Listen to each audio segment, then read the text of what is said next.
Good afternoon and good to see you all here today at the public forum of the 28th Hydrogen and Fuel Cells Europe exhibition here at the Hannovermesse 2022. I would like to invite you all to come take a seat.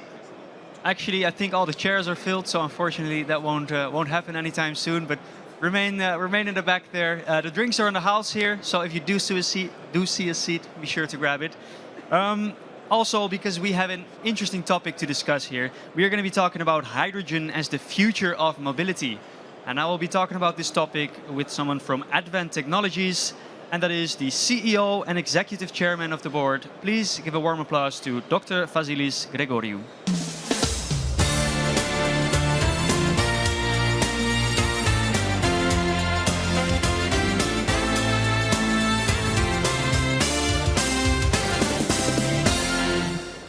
Welcome, Vasily, to the stage.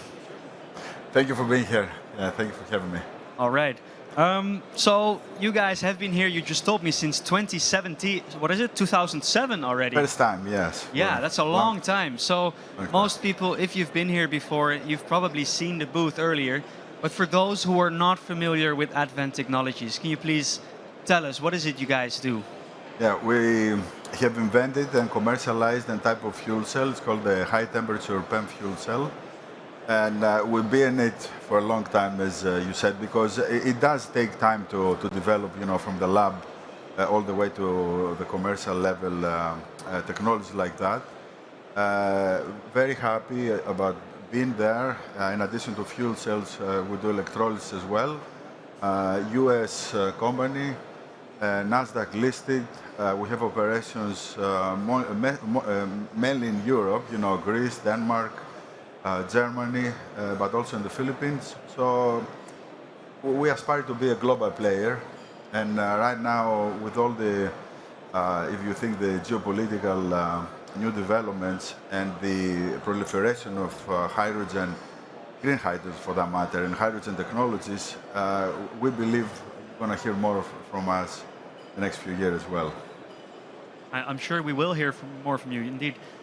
So you mentioned high temperature PEM fuel cells, correct? Can you explain to us what is unique about this? What is high temperature PEM? Yeah, very good. You probably know about low temperature PEM, things that they work with pure hydrogen.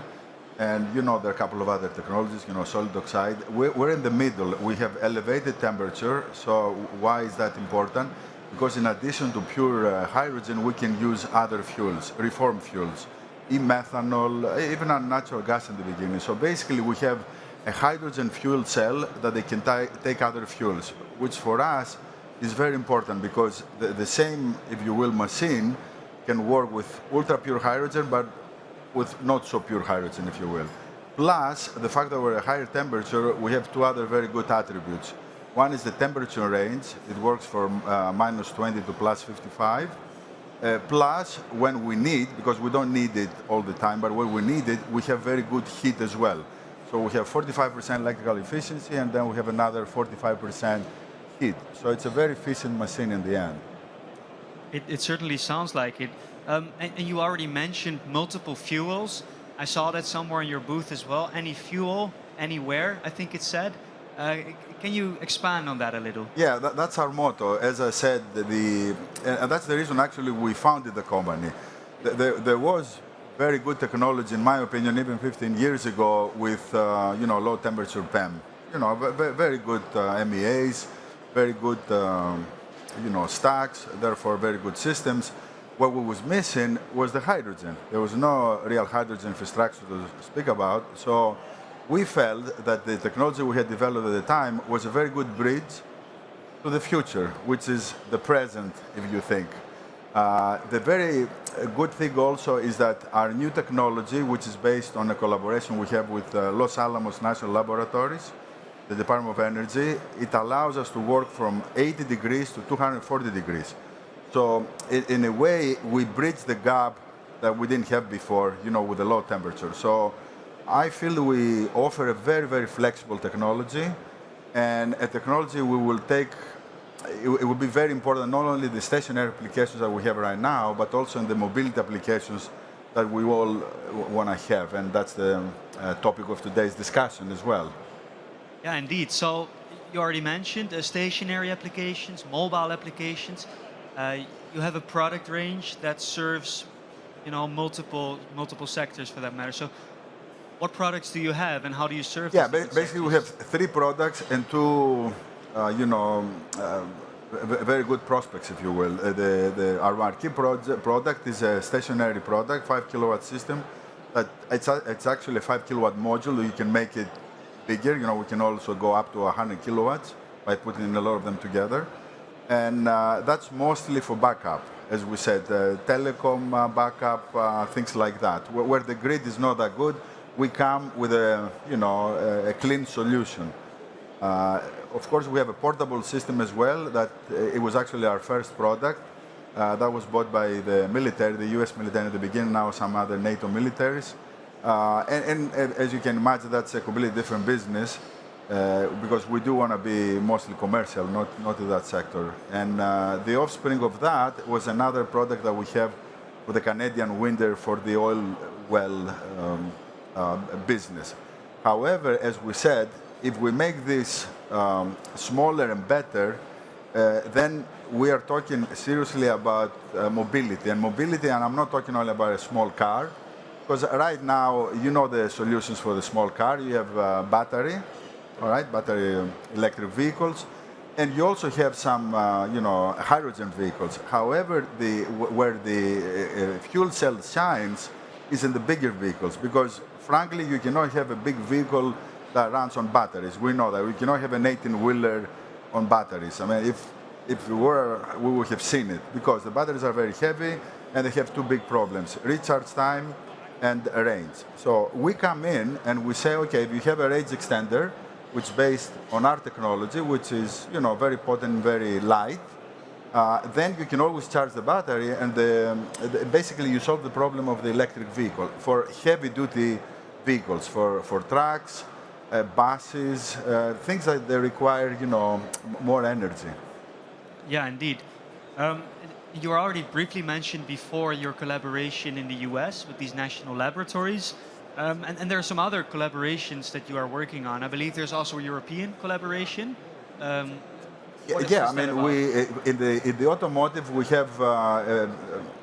started a very good collaboration with Hyundai, and then also there's another auto manufacturers at that caliber, top 2, 3 in the world, because the scientists there realized the problems of having existing, fuel cell technology in these big vehicles, if you will, and mostly is how to cool the stack. So the high temperature operation allows you to cool the stack better. Also, as you said, especially after the recent developments in the Ukraine, Europe is going to massively support the hydrogen economy, if you will, everything related about hydrogen. Because basically, when we're talking about hydrogen, we're talking about green hydrogen, and we're talking about fuel cells, because the fuel cells and electrolyzers are the two sides of the same coin, basically, almost the same electrochemical reaction. So by going there, we have this big proposal. It's an IPCI proposal, and we hope to hear from the Commission, in June. And there, I think we will take it to the next level, because finally the demand is there, and the demand comes from Europe. Okay, there is a lot of demand for electrolysis. There is a lot of demand for the fuel cells that are associated with them. So I think we will see an exponential growth in the field. And then what is the intended outcome? Sort of, if we look at the timeline, you already mentioned you're now awaiting decision from this committee. Correct. What is it going to look like after that, the process? Of course, we're going to look at a much better company as well, because finally we will have the capacity and we'll have the demand at a completely different level, in an order of magnitude at least level where we're now. And we hope and we strive to be one of the premier fuel cell and electrolyzer companies in the world, for that matter, because we have the tech. It's not necessarily we have the engineering capacity to do everything, and that's why in the end people collaborate, or there is joint ventures and things like that. But in the end of the day, as even with batteries, with fuel cell, it's the chemistry that matters. Okay, what is the difference between a lead acid battery and a lithium battery? It's the electrodes, it's the chemistry inside. So for that matter, our particular technologies are superb. there is a lot of room to grow even bigger, even for the electrolyzer market, because keep in mind that so far the electrolyzer market for the most part was for the chemical industry, for the chloralkaline business, for other things. So even though if you don't, let's say you don't know the chemistry that well, instinctively you think there is a lot of room to grow, because it says, I come from a different business, this is technologies that are very mature, they're like 40-year installations and all that. I'm sure we could do a little bit better or a lot better. So that's what we're hoping to do with our partners. There is always room to grow, indeed. This is maybe also a good moment to ask the audience if there are any questions. Feel free to raise your hand. I will find you with my microphone. Doesn't have to be now, but if you have a question later in the talk, feel free to still raise your hand. I do have a question, luckily. You already went through some highlights of the last year, I think, and you already mentioned before as well that you are now publicly listed. Does this bring new possibilities to the table? What does this bring for you? Yeah, no, it was a very big moment for us. We worked hard for it for a long time. And we listed the NASDAQ. We raised a very significant amount of money, 157 million. So basically, it allows us to do many things. One is to consolidate basically the market. We did 3 acquisitions. So we try to build the fence, if you will, around the high temperature PEM business. Because it takes a long time to come here, and therefore it will take a long time for somebody else to come here and pretty much be a competitor. Second, it allows us to go to markets that we always wanted, like the electrolysis, and that was even before the Ukraine situation, because we saw the tremendous growth behind green hydrogen. Okay, this was, in our opinion, what is really missing, because what is green hydrogen? Green hydrogen is hydrogen that is produced from electrolysis from renewables. And Europe, and especially in south of Europe, there is a lot of renewables. We're actually talking about going to 3 cents per kilowatt hour. So basically, it's almost a free operation. And if you actually couple it the right way, if you do the right management, the sun is saving us, if you will. Again, it's not only you do photovoltaics and you use them right now, but you actually finally have storage. And for us, hydrogen is not only a diatomic gas that you only use it in mobility or something like that.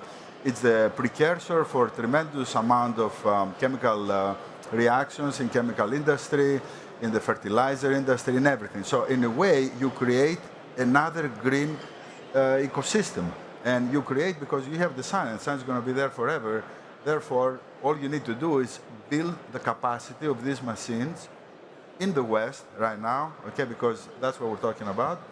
And this will be an exponential growth, because the demand is almost 100 times the supply right now. So somebody has to make these machines.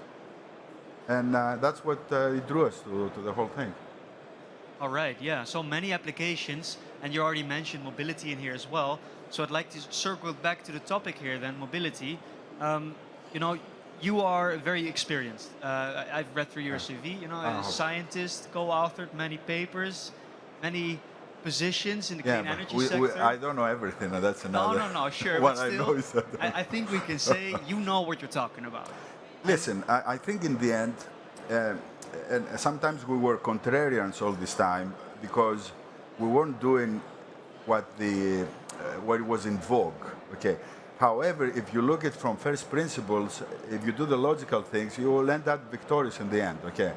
So here, at least for mobility, okay, it's very well known that small vehicles will be serviced by batteries. Okay. I mean, we know that. I mean, you go to the east, it's full of little scooters, there are smaller little cars and all that. The minute though you become bigger, it's just batteries cannot do it. It's physical chemistry. Okay. I mean, you can sit down and discuss with me all day now how you can change it and do something different. In the end of the day, batteries are very heavy for big applications. So he says, what is the alternative? The alternative basically is the fuel cell. So what kind of fuel cells do you have? You have the existing fuel cells that run on pure hydrogen, but because they run at a very low temperature, you cannot cool the stack. If you have a 300 kilowatt stack, it's almost impossible to cool it. You need a radiator which is half the thing. So you go back to the same problem that the batteries have. And then maybe for the audience, why is it so difficult to cool a fuel cell? Is that because the temperature is Yeah, so, it's the so temperature. close Yeah, to the you outside? don't have a good, you don't have a big temperature differential in order for you to do the alternation. And So that so the makes- higher the temperature, the better it is. You know.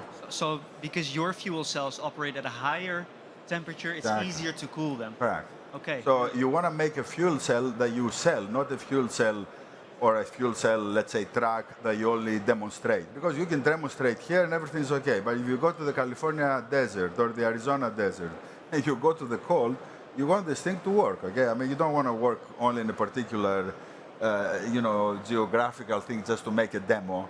So, and another good thing with Advent is that, we grow from the labs, therefore, still, it's a comment that's very easy for us to make decisions. There's not a lot of politics. We don't have to make something that we're never going to use just to make it.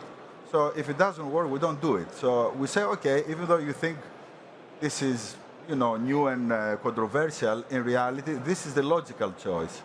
The same thing we say for the electrolyzers. So we had a lot of discussion even at the highest European level. You have to change the tech. And in reality, and I'm very happy that the European community, especially the Commission for that matter, through the mouth of Thierry Breton and everything, the European Industry Commissioner, they say they will put, 300 billion in REPowerEU, from which 50 billion, it's a big number, okay, will go to the hydrogen-related technologies, because they say we want to be, try to stay away from Russian natural gas and have something that we actually make ourselves. So in the way, even though it sounds, let's say, difficult or grandiose, in reality is the logical choice. Because as I said, we don't have fossil fuels here, but we do have a lot of sun, a lot of wind, maybe offshore wind or whatever, even in the north.